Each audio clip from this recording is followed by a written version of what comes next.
Bapak dan Ibu guru, perkenalkan nama saya Murti Ayu Wijayanti. Saya adalah salah satu tim pengembang profil pelajar Pancasila. Kali ini kita akan membahas mengenai modul kerangka kurikulum. Saya akan membagikan layar saya. Bapak dan Ibu guru, bagaimana kerangka yang disiapkan pemerintah untuk pembaharuan pembelajaran? Pembelajaran dengan paradigma baru diorganisir berdasarkan kerangka dasar kurikulum dan struktur kurikulum yang disesuaikan untuk mencapai profil pelajar Pancasila. Ada beberapa bahasan dalam unit kerangka kurikulum ini. Yang pertama adalah kerangka dasar kurikulum, profil pelajar Pancasila, struktur kurikulum, dan prinsip pembelajaran dan asesmen. Apa yang diharapkan dari pelatihan modul kerangka kurikulum ini? Diharapkan setelah Bapak Ibu mempelajari modul ini, Bapak Ibu dapat menggunakan materi yang dipelajari untuk memahami dasar pembelajaran dengan paradigma baru di sekolah penggerak yang menggunakan kerangka kurikulum yang disesuaikan untuk mencapai profil pelajar Pancasila, serta peran dan fungsi pemangku kepentingan dari tingkat pusat sampai satuan pendidikan dalam menciptakan pembelajaran dan asesmen yang berpusat pada murid. Capaian dari unit modul ini adalah untuk kerangka dasar kurikulum, peserta dapat memahami pentingnya penyesuaian kurikulum dalam upaya pembaharuan pembelajaran. Pada unit modul profil pelajar Pancasila, peserta dapat menjelaskan apa yang dimaksud dengan profil pelajar Pancasila, kemudian dapat menjelaskan dimensi-dimensi profil pelajar Pancasila, serta menjelaskan kegunaan profil pelajar Pancasila. Pada unit modul struktur kurikulum, peserta dapat mengetahui struktur kurikulum sekolah penggerak dari tingkat PAUD sampai SMA. Berikutnya, pada prinsip pembelajaran asesmen, peserta dapat menjelaskan fungsi dari prinsip pembelajaran dan asesmen.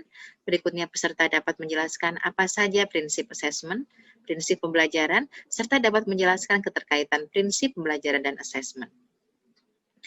Saat ini kita berada pada kerangka dasar kurikulum. Jika Bapak Ibu perhatikan, sama halnya dengan kurikulum 2013, kurikulum sekolah penggerak juga mengacu kepada tujuan pendidikan nasional dan standar nasional pendidikan. Dari tujuan nasional pendidikan, kemudian dirumuskanlah profil pelajar Pancasila, yang kemudian dirumuskan menjadi standar kompetensi lulusan. Dan berikutnya diturunkan menjadi standar isi, standar proses, standar penilaian, dan standar yang lainnya. Untuk standar proses kemudian diturunkan menjadi struktur kurikulum, capaian pembelajaran, serta prinsip pembelajaran dan asesmen. Dan ini adalah kewenangan dari pemerintah pusat untuk menentukan kerangka kurikulum. Dan apabila Bapak Ibu perhatikan, di sini juga disediakan contoh perangkat ajar, seperti buku teks pelajaran, bahan ajar, modul ajar mata pelajaran, proyek profil pelajar Pancasila, dan contoh kurikulum operasional sekolah, yang kemudian dikembangkan oleh masing-masing satuan pendidikan menjadi kurikulum operasional di satuan pendidikan yang di dalamnya ada visi dan misi satuan pendidikan, karakteristik peserta didik, dan konteks dan kebijakan lokal.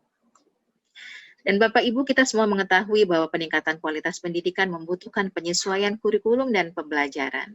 Dan kita juga sama-sama mengetahui bahwa kurikulum bersifat dinamis, sehingga harus selalu dikembangkan sesuai dengan kebutuhan perkembangan zaman, perkembangan teknologi. Oleh karena itu, pembelajaran dengan paradigma baru diperlukan. Dan salah satu upaya untuk pembaharuan pembelajaran adalah dengan mengatur pembagian kewenangan antara pemerintah pusat dan satuan pendidikan dalam hal pengelolaan pembelajaran. Kita akan membahas mengenai kewenangan pusat dan satuan pendidikannya, Ibu dan Bapak.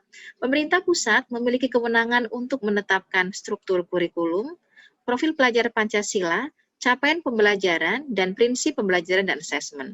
Untuk tiga hal ini, seperti struktur kurikulum, profil pelajar Pancasila, dan prinsip pembelajaran dan asesmen akan dibahas dalam modul kerangka kurikulum ini.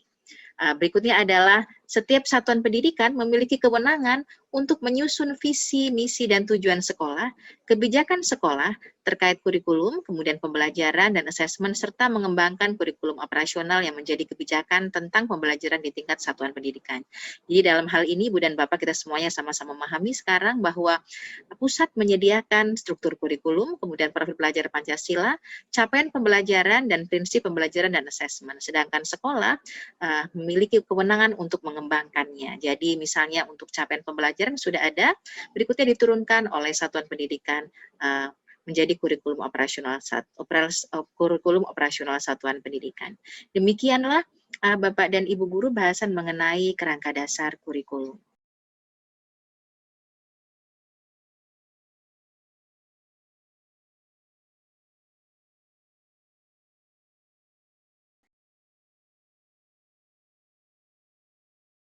Bapak dan Ibu Guru, bahasan kita berikutnya adalah mengenai profil pelajar Pancasila.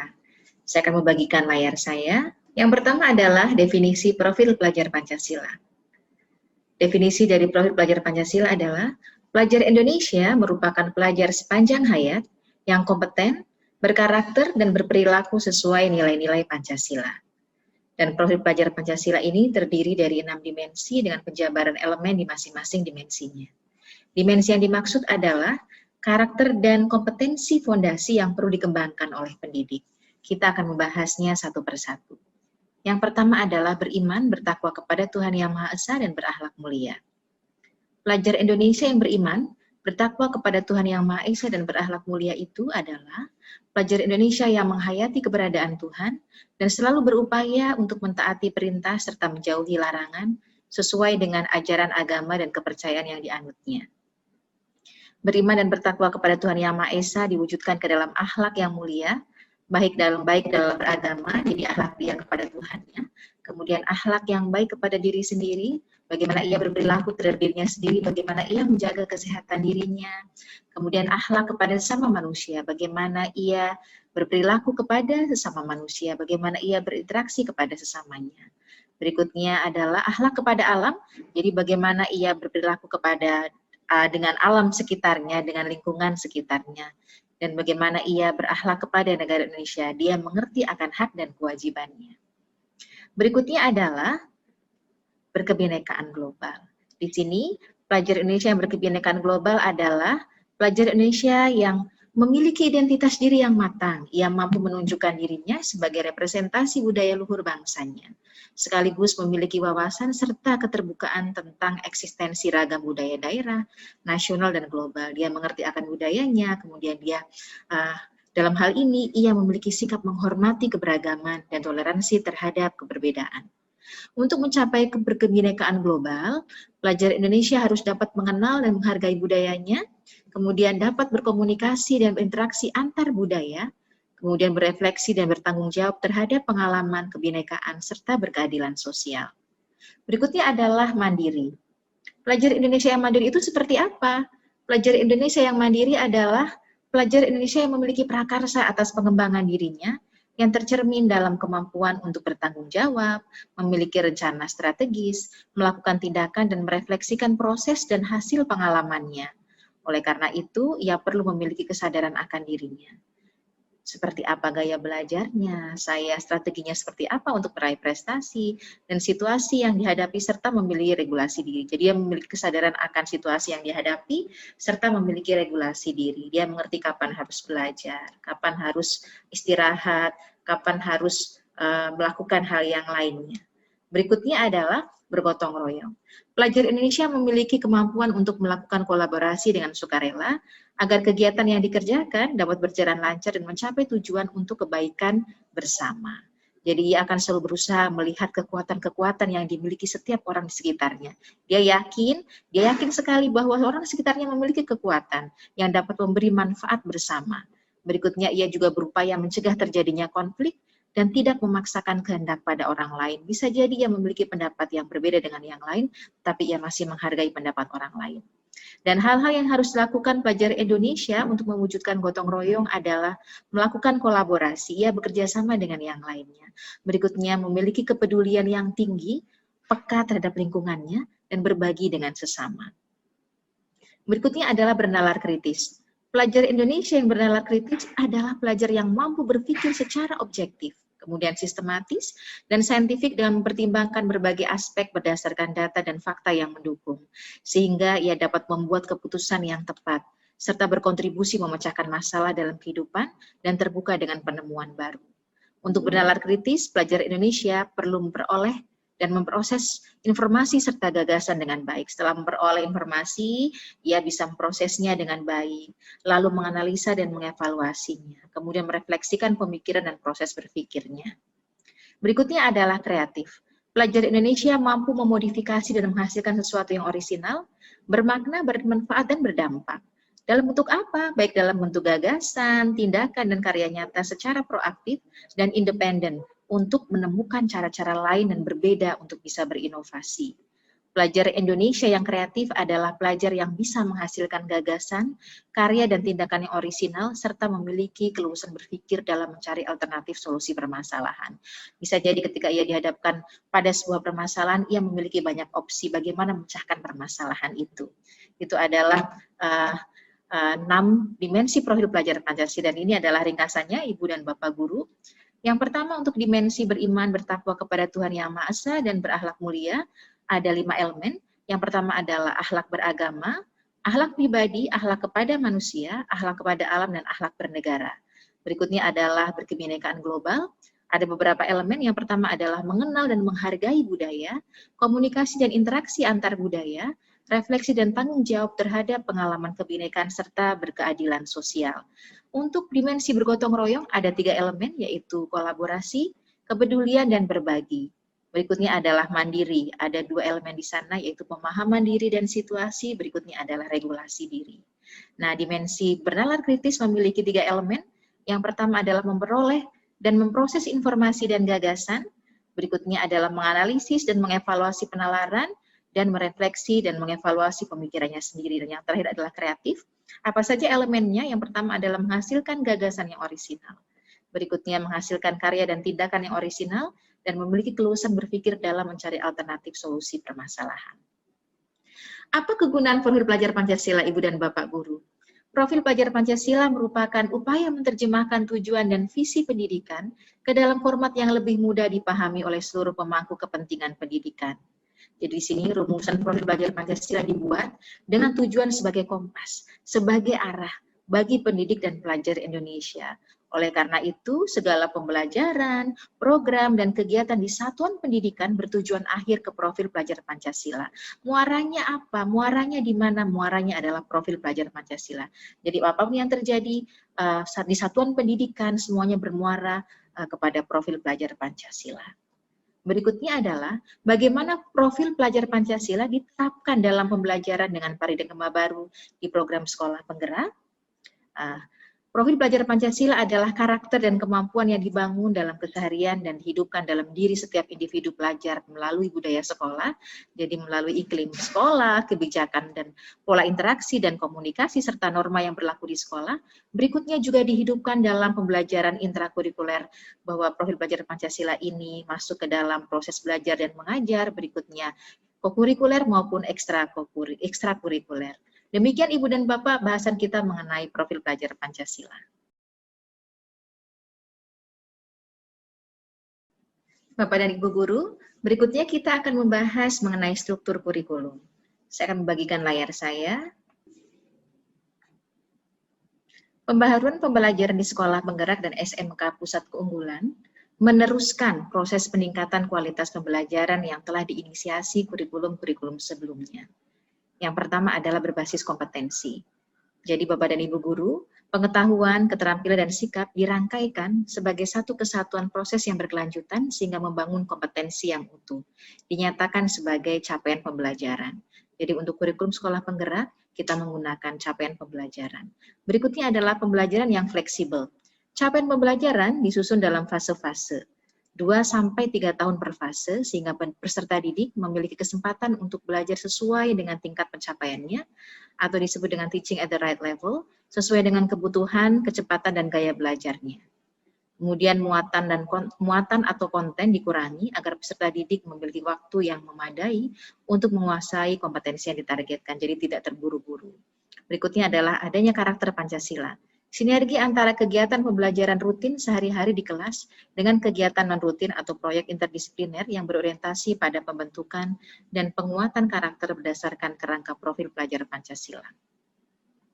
Berikutnya adalah kebijakan kurikulum berbasis konteks satuan pendidikan yang telah dimulai sejak dulu kembali dikuatkan di sekolah penggerak dan SMK Pusat Unggulan. Dan di sini pertama, struktur minimum. Pemerintah menetapkan struktur kurikulum minimum dan satuan pendidikan dapat mengembangkan program dan kegiatan tambahan sesuai dengan visi, misi, dan sumber daya yang tersedia. Jadi pemerintah dalam hal ini, pemerintah pusat itu sudah menetapkan struktur kurikulum minimumnya, berikutnya dikembangkan oleh satuan pendidikan. Berikutnya adalah otonomi. Kurikulum memberikan kemerdekaan pada satuan pendidikan dan pendidik untuk merancang proses dan materi pembelajaran yang relevan dan kontekstual. Dalam hal ini, pemerintah menyediakan buku teks dan perangkat ajar untuk membantu guru yang membutuhkan panduan dalam merancang pembelajaran. Ya, dalam hal ini mereka akan mengembangkannya sendiri. Berikutnya adalah sederhana. Perubahan yang seminimal mungkin, namun beberapa aspek berubah secara signifikan dari kurikulum sebelumnya. Tujuan, arah perubahan, dan rancangannya jelas dan mudah dipahami oleh sekolah dan pemangku kepentingan. Berikutnya adalah gotong royong. Jadi pengembangan kurikulum dan perangkat ajarnya dilakukan dengan melibatkan puluhan institusi termasuk Kemenak, universitas, sekolah, dan lembaga pendidikan lainnya. Jadi secara bergotong royong melakukan ini untuk kurikulum sekolah penggerak. Berikutnya adalah adanya penguatan literasi dan numerasi membutuhkan pembelajaran yang efektif dan menyeluruh di semua mata pelajaran. Di sini, literasi dan numerasi adalah kompetensi dasar yang akan diperkuat serta memperkuat kompetensi lain yang dibangun di semua mata pelajaran. Seperti contoh berikut ini, kemampuan memahami informasi berupa teks yang dipadukan dengan grafik dibangun melalui beberapa mata pelajaran. Jadi tidak benar bahwa literasi dan numerasi hanya terkait dengan mapel bahasa Indonesia dan matematika saja. Tetapi literasi dan numerasi ini harapannya dimiliki oleh pelajar Indonesia sebagai kompetensi dasar yang akan diperkuat serta memperkuat kompetensi lain yang dibangun di semua mata pelajaran. Pembelajaran sekolah penggerak dan SMK pusat keunggulan diorganisir berdasarkan struktur seperti ini. Ada beberapa perubahan terkait struktur mata pelajaran di SMP. Yang pertama, kurikulum 2013 di sini informatika sebagai mata pelajaran pilihan. Jadi dengan pertimbangan apa? Pertimbangannya adalah ketersediaan guru. Ada tidak guru yang mengajar informatika ini? Nah, arah perubahan pembelajarannya adalah informatika di sini sebagai mata pelajaran wajib. Dan bagaimana solusinya ketika guru tidak ada, jadi tidak ada yang berlatar belakang informatika. Jadi guru yang mengajar ini tidak harus memiliki latar belakang pendidikan informatika. Maka buku-buku disiapkan, buku-buku panduan disiapkan untuk membantu guru-guru pemula dalam hal ini karena dia tidak memiliki background pendidikan informatika dalam mata pelajaran ini. Dan ini adalah struktur kurikulum untuk alokasi waktu mata pelajaran SMP. Di sini Ibu Bapak perhatikan ada prakarya di mata pelajaran pilihan. Prakarya menjadi salah satu pilihan, jadi tidak hanya seni. Ya, pertimbangannya apa? Untuk siswa yang mungkin tidak meneruskan ke SMA. Yang kedua, meminimalisir perubahan dari K13. Jadi selain seni musik, seni rupa, seni teater, seni tari, ada prakarya menjadi salah satu pilihan. Dan di sini pembelajaran reguler tidak penuh 36 minggu. Ini asumsinya 1 tahun sama dengan 36 minggu. Sama dengan SD, untuk SMP juga tidak penuh 36 minggu untuk memenuhi alokasi proyek. Dan contohnya di sini adalah bahasa Indonesia hanya 34 minggu. Dan untuk mulok bersifat opsional, satuan pendidikan dapat mengintegrasikan muatan lokal dalam mapel lain atau diajarkan melalui kegiatan proyek. Nah, berikutnya adalah SMA. Ada beberapa perubahan Bapak dan Ibu untuk kelas 10. Misalnya yang pertama, untuk kurikulum 2013, siswa langsung masuk dalam program peminatan. Dia mau milih apa? Dia mau ke IPA, IPS, atau bahasa dan budaya. Jadi tidak ada mata pelajaran IPA dan IPS. Mata pelajaran langsung spesifik pada fisika, kimia, geografi, ekonomi, dan lain sebagainya. Nah, untuk siswa, untuk di kurikulum 2013, siswa langsung masuk ke dalam program peminatan. Bagaimana perubahan pembelajarannya di kurikulum sekolah penggerak? Belum ada peminatan untuk kelas 10. Jadi siswa mengambil semua mata pelajaran wajib. Di kelas 10, siswa menyiapkan diri untuk menentukan pilih mata pelajaran di kelas 11. Jadi untuk kelas 10, siswa masih menyiapkan dirinya untuk menentukan pilihan nanti pada di kelas 11. Jadi siswa perlu berkonsultasi dengan guru BK, wali kelas, dan orang tua. Nah, untuk kurikulum 2013, tidak ada mata pelajaran IPA dan IPS di kelas 10. Jadi mata pelajarannya langsung spesifik pada fisika, kimia, geografi, ekonomi, dan lain sebagainya. Bagaimana arah perubahan pembelajarannya? Mata pelajaran kelompok IPA dan IPS terdiri dari 1 IPA, fisika, kimia, biologi 6 jam per minggu. Berikutnya IPS yaitu sosiologi, ekonomi, sejarah, geografi 8 jam pelajaran per minggu. Sekolah dapat menentukan pengorganisasian IPA dan IPS berdasarkan sumber daya yang tersedia, misalnya dengan memilih yang pertama sistem block team teaching dalam perencanaan. Namun, guru fisika, kimia, biologi mengajar bergantian.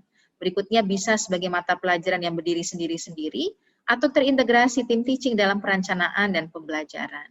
Nah, untuk setiap tengah dan akhir semester ada satu unit inquiry, yang mengintegrasikan mapel-mapel dalam masing-masing IPA dan IPS. Jadi itu arah perubahan dari SMA kelas 10. Bagaimana alokasi waktu mata pelajaran siswa kelas 10 di sini? Sama halnya di SMP, di kelas 10 SMA, IPA terdiri dari fisika, kimia, dan biologi, IPS terdiri dari sosiologi, ekonomi, sejarah, dan geografi. Nah, sejarah Indonesia dan sejarah dunia digabung menjadi sejarah, tidak dipisahkan lagi Ibu dan Bapak, tapi digabung menjadi sejarah. Dan berikutnya minimal 25% jam pelajaran dari setiap mata pelajaran wajib dialokasikan untuk proyek kokurikuler. Nah, jadi di sini pembelajaran reguler tidak perlu 36 minggu untuk memenuhi alokasi proyek, jadi hanya 27 minggu. Dan untuk mulok, opsional, satuan pendidikan dapat mengintegrasikan muatan lokal dalam mapel lain atau diajarkan melalui kegiatan proyek. Ini, jika Bapak Ibu perhatikan di sini, ini kegiatannya, kegiatan reguler per minggu, per tahun ini 1098 jam pelajaran ini ya, per tahun. Kemudian ini adalah totalnya 1548, ditambahkan dengan proyek 450, maka 1548. Jadi tidak semuanya untuk pembelajaran intrakurikuler, tapi 25% dari jam pelajaran setiap mata pelajaran wajib dialokasikan untuk proyek kokurikuler. Bagaimana dengan SMA kelas 11 dan 12? Ini paduan antara peminatan dan perkembangan holistik ya Bapak dan Ibu guru. Untuk kurikulum 2013, mengenai pilihan program peminatan sejak kelas 10. Jadi di sini siswa yang masuk ke dalam suatu program cenderung hanya akan mempelajari disiplin ilmu tersebut saja. Kesempatan untuk eksplorasi disiplin ilmu yang lain semakin sempit. Jadi ketika dia memilih IPA, maka dia akan mempelajari IPA saja. Ketika dia peminatannya di IPS, dia akan pelajari IPS saja. Dan di sini siswa perlu mengambil keputusan tentang studi di perguruan tinggi sejak lulus SMP. Jadi ketika dia pengen masuk perguruan tingginya di mana, maka harus masuk IPA. Jadi padahal dia baru lulus SMP, tapi dia sudah harus memikirkan mau masuk ke mana perguruan tinggi. Di sini dan banyak kajian sudah menunjukkan bahwa banyak di antara mereka yang merasa salah jurusan. Berikutnya adalah terjadi stratifikasi program di mana IPA dianggap lebih baik daripada yang lain. Dan kesempatan untuk masuk ke berbagai program studi di perguruan tinggi lebih besar untuk lulusan program IPA dibandingkan yang lainnya. Dan angka siswa masuk perguruan tinggi masih rendah. Bagaimana arah perubahan pembelajarannya? Jadi di sini, siswa memilih mata pelajaran dari kelompok pilihan. Siswa memilih mata pelajaran dari minimum 2 kelompok pilihan hingga syarat minimum jam pelajaran terpenuhi. Jadi totalnya adalah jam pelajarannya di sini 40 jam pelajaran per minggu.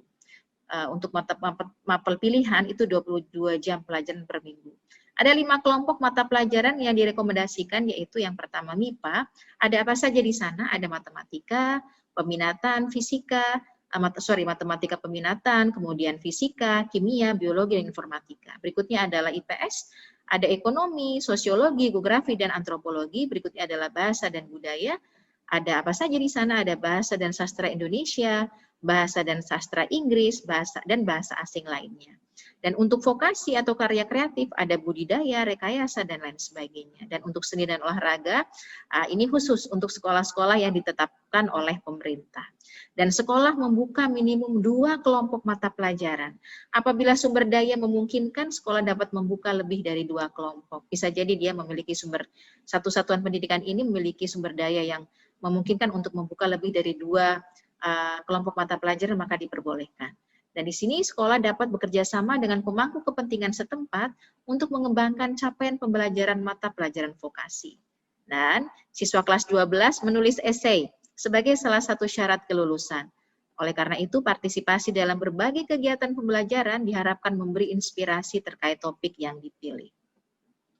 Dan ini adalah alokasi waktu mata pelajaran SMA kelas 11 dan 12. Total jam pelajaran per minggu adalah 44, jadi 22 jam pelajaran dialokasikan untuk mapel pilihan dari kelompok IPA, IPS, bahasa dan budaya, dan vokasi. Ini hanya mapel kelompok umum, ini di highlight ini, yang berwarna hijau dalam tabel yang diintegrasikan dengan proyek kokurikuler. Jadi ini yang bisa diintegrasikan dengan proyek kokurikuler. Berikutnya pembelajaran reguler tidak penuh 36 minggu untuk memenuhi alokasi proyek, hanya 27 minggu yang mata ini ya, jadi bahasa Inggris, kemudian PKN, tidak penuh 36 minggu untuk memenuhi alokasi proyek, jadi hanya 27 minggu. Berikutnya adalah diselenggarakan bila satuan pendidikan memiliki sumber daya mencukupi. Ya. Oke, ini misalnya, dan muatan lokal masih opsional ya Ibu dan Bapak. Satuan pendidikan dapat mengintegrasikan muatan lokal dalam mapel lain atau diajarkan melalui kegiatan proyek. Itu Ibu dan Bapak mengenai struktur kurikulum di SMA. Oh ya, ini berarti kelompok bahasa dan budaya seperti bahasa, sastra Indonesia, bahasa dan sastra Inggris, bahasa Korea, bahasa dan bahasa Mandarin diselenggarakan bila satuan pendidikan memiliki sumber daya yang mencukupi. Nah, jika sekolah membuka kelompok ini, siswa wajib mengambil minimal 1 mapel dari tiap kelompok.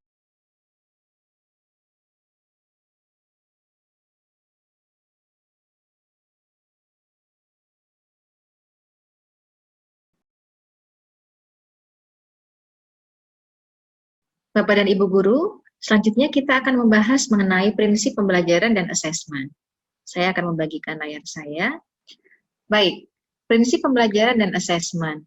Mengapa prinsip? Jadi di sini adalah nilai-nilai yang melandasi kebijakan dan praktik terkait pembelajaran dan asesmen di kelas. Jadi, bukan pendekatan atau teknik konkret dalam mengajar dan melakukan asesmen. Itu ya Ibu Bapak, mengapa disebut dengan prinsip pembelajaran dan asesmen. Ini bukan pendekatan atau teknik konkret dalam mengajar dan melakukan asesmen, akan tetapi merupakan nilai-nilai yang melandasi kebijakan dan praktik terkait pembelajaran dan asesmen di kelas. Mau seperti apa pembelajarannya? Mau seperti apa asesmennya? Nah, di sini, untuk mencapai profil pelajar Pancasila perlu terwujud pembelajaran yang pertama, dirancang dan mempertimbangkan tingkat pencapaian peserta didik saat ini, sesuai kebutuhan belajar, serta mencerminkan karakter dan perkembangan mereka. Berikutnya dirancang dengan dilaksanakan untuk membangun kapasitas belajar peserta didik dan kapasitas mereka untuk menjadi pembelajar sepanjang hayat. Prinsip pembelajaran yang ketiga adalah mendukung perkembangan kognitif dan karakter peserta didik secara holistik. Prinsip yang keempat, relevan, yaitu pembelajaran yang dirancang sesuai konteks kehidupan dan budaya peserta didik, serta melibatkan orang tua dan komunitas sebagai mitra. Dan yang terakhir, berorientasi pada masa depan yang berkelanjutan. Kita akan membahasnya satu persatu. Prinsip pembelajaran yang pertama adalah pembelajaran dirancang dengan mempertimbangkan tingkat pencapaian peserta didik saat ini sesuai kebutuhan belajar serta mencerminkan karakter dan perkembangan mereka. Ketika pembelajaran dirancang seperti ini, harapannya bisa mendukung terbentuknya kesejahteraan atau well-being peserta didik. Kenapa? Ketika pelajar itu belajar sesuai dengan ketercapaiannya, mereka merasa aman dan nyaman. Di sini kesehatan mental mereka juga terjaga. Berikutnya adalah menghargai dan menghormati hak peserta didik untuk belajar. Mereka memiliki hak untuk belajar, siapapun mereka. Jadi ketika pembelajaran dirancang mempertimbangkan tingkat pencapaian peserta didik saat ini, kemudian sesuai kebutuhan belajar, artinya kita menghargai dan menghormati hak peserta didik untuk belajar.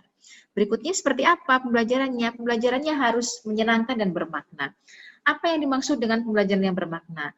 Maksudnya adalah apa yang siswa pelajari di kelas bisa diaplikasikan keluar. Dan sekolah juga pembelajaran yang bersifat menyenangkan, bisa menggunakan gamification dan lain-lainnya, serta bersifat inklusif. Prinsip pembelajaran yang kedua adalah pembelajaran dirancang dan dilaksanakan untuk membangun kapasitas belajar peserta didik dan kapasitas mereka untuk menjadi pembelajar sepanjang hayat. Jadi ada ditanamkan growth mindset. Mereka memiliki keterbukaan terhadap penemuan baru, terhadap pandangan yang berbeda. Berikutnya adalah mendorong kemampuan pelajar mengelola pembelajarannya secara mandiri.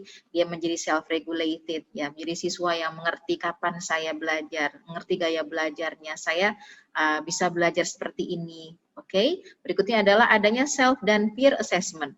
Dia mengerti bagaimana menilai dirinya sendiri, kemudian bersama dengan rekan-rekannya untuk saling melakukan assessment.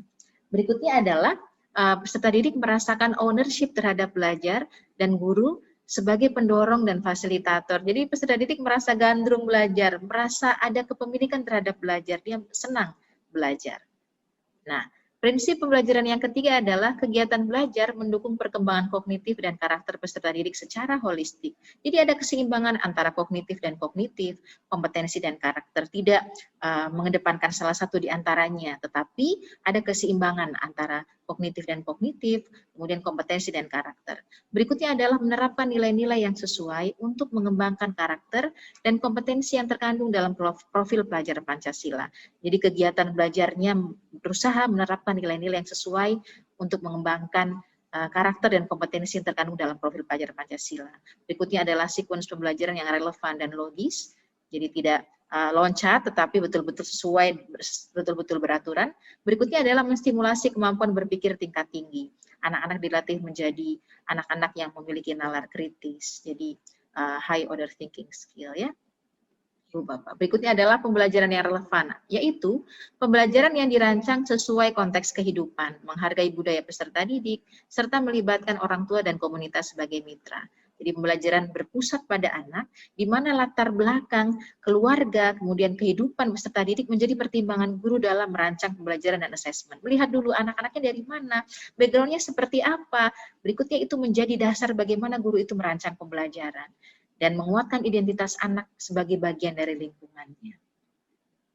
Nah, berikutnya adalah pembelajaran yang relevan, yaitu pembelajaran yang dirancang sesuai konteks kehidupan, menghargai budaya peserta didik, serta melibatkan orang tua dan komunitas sebagai mitra. Pembelajaran mencerminkan dan merespon keragaman budaya Indonesia dan menjadikannya sebagai kekuatan untuk merefleksikan pengalaman kebinekaan serta menghargai nilai dan budaya bangsa. Kita tahu kita punya keanekaragaman budaya, jadi pembelajaran harus mencerminkan dan merespon keragaman budaya Indonesia. Anak-anak berlatih menghargai budaya yang lain. Berikutnya proses belajar yang sinergis antara sekolah dan di rumah, termasuk penerapan bentuk disiplin positif yang konsisten, dilandasi kesadaran bahwa keberhasilan pendidikan tidak cukup mengandalkan peran sekolah atau keluarga saja, tapi perlu keduanya. Bisa jadi di sekolah ada disiplin positif, tapi di rumah tidak. Nah, di sini harapannya ada terpaduan antara dua komponen itu, jadi tidak bisa salah satunya. Berikutnya, pembelajaran berorientasi pada masa depan yang berkelanjutan. Pembelajaran yang mendorong peserta didik untuk mengeksplorasi isu dan kebutuhan masa depan. Kebutuhan dirinya, baik kebutuhan dirinya, lingkungannya, dan dunia yang lebih baik. Jadi dia mengerti tren, mengerti hal-hal isu-isu yang dan kebutuhan untuk masa depannya.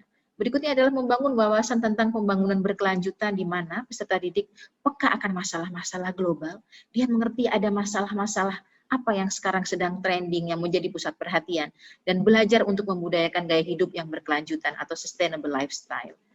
Berikutnya adalah pembelajaran yang memanfaatkan teknologi dan informasi. Anak-anak mengerti bagaimana menggunakan teknologi informasi dalam pembelajaran. Kita tahu mereka adalah digital native, mereka lahir ketika teknologi sedang booming ya, jadi tidak sama mungkin dengan kita. Maka di sini pembelajarannya harus menggunakan teknologi dan informasi. Bisa kita bayangkan ketika pembelajaran tidak memanfaatkan TI, maka mungkin anak-anak lebih tertarik dengan yang hal lain daripada belajar. Yang berikutnya adalah prinsip assessment. Bapak dan Ibu guru, untuk mencapai profil pelajar Pancasila perlu terwujud asesmen yang pertama, merupakan bagian terpadu dari proses pembelajaran. Jadi asesmen merupakan bagian terpadu dari proses pembelajaran, memfasilitasi pembelajaran, serta menyediakan informasi sebagai umpan balik untuk guru, peserta didik, dan orang tua. Berikutnya perlu dirancang dan dilakukan sesuai dengan fungsi asesmen tersebut. Yang ketiga, dirancang secara adil, valid, dan dapat dipercaya atau reliable, untuk menjelaskan kemajuan belajar dan menentukan keputusan tentang langkah selanjutnya. Berikutnya, laporan kemajuan belajar dan pencapaian peserta didik bersifat sederhana dan informatif, memberikan informasi yang bermanfaat serta karakter dan kompetensi yang dicapai serta strategi tindak lanjutnya. Dan di sini hasil asesmen digunakan oleh peserta didik, pendidik, tenaga pendidikan, dan orang tua sebagai bahan refleksi untuk meningkatkan mutu pembelajaran. Baik, yang pertama adalah asesmen merupakan bagian terpadu dari proses pembelajaran, memfasilitasi pembelajaran, menyediakan informasi sebagai umpan balik untuk guru, peserta didik, dan orang tua. Jadi hasil asesmen ini digunakan untuk kepentingan belajar peserta didik, bukan hanya untuk gurunya saja, tapi juga untuk peserta didik. Kemudian oleh karena itu maka asesmen dikembangkan secara awal di perencanaan pembelajaran. Nanti asesmennya seperti apa? Ada keterkaitan antara tujuan pembelajaran dengan asesmen yang dirancang. Dan rangkaian antara asesmen, perencanaan pembelajaran, kegiatan pembelajaran adalah suatu siklus yang berkelanjutan. Dengan demikian, asesmen memberikan pengaruh pada apa dan bagaimana peserta didik belajar dan juga sebaliknya. Berikutnya, asesmen perlu dirancang dan dilakukan sesuai dengan fungsi asesmen tersebut. Yang pertama, asesmen formatif untuk apa? Digunakan untuk mendorong proses belajar. Berikutnya adalah asesmen sumatif untuk apa? Untuk menilai hasil belajar dan mengambil keputusan di akhir suatu tahapan. Anaknya sudah mencapai apa? Dan berikutnya adalah asesmen diagnostik untuk menentukan kebutuhan belajar dan membentuk program pembelajaran individual peserta didik. Jadi, pada awal pembelajaran dibuatlah asesmen diagnostik untuk melihat kemampuan awal anak seperti apa. Berikutnya adalah asesmen dirancang secara adil, valid dan dapat dipercaya atau reliable. Untuk apa? Untuk menjelaskan kemajuan belajar dan menentukan keputusan tentang langkah selanjutnya.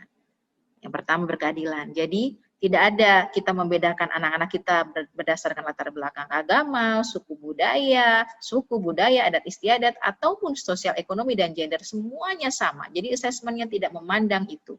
Berikutnya adalah validitas tinggi, sehingga informasi yang dihasilkan terpercaya, dan reliable artinya dapat diperbandingkan hasilnya karena konsisten saat ini di-assess, berikutnya saat yang lainnya memperoleh hasil yang sama. Berikutnya adil dan objektif, menggunakan kriteria dan prosedur yang logis, sistematis dan jelas dengan pengaruh subjektivitas penilai yang rendah, jadi bersifat objektif. Yang keempat adalah laporan kemajuan belajar dan pencapaian peserta didik bersifat sederhana dan informatif, dapat dimengerti, betul-betul menyediakan informasi mengenai seperti apa sih peserta didiknya. Berikutnya memberikan informasi yang bermanfaat tentang karakter dan kompetensi yang dicapai serta strategi tindak lanjutnya. Dan yang kelima, hasil asesmen digunakan oleh peserta didik, pendidik, tenaga pendidik kependidikan, dan orang tua untuk apa? Sebagai bahan refleksi untuk meningkatkan mutu pembelajaran. Nanti pembelajarannya seperti apa? Jadi dari mana? Dari asesmen itu. Mudah-mudahan dengan demikian mutu pembelajaran menjadi lebih baik karena berdasarkan asesmen dengan memenuhi kriteria-kriteria sebelumnya. Demikian Ibu dan Bapak Guru bahasan mengenai prinsip pembelajaran dan asesmen. Dengan demikian bahasan kita mengenai kerangka kurikulum juga sudah berakhir. Terima kasih dan sampai jumpa lagi.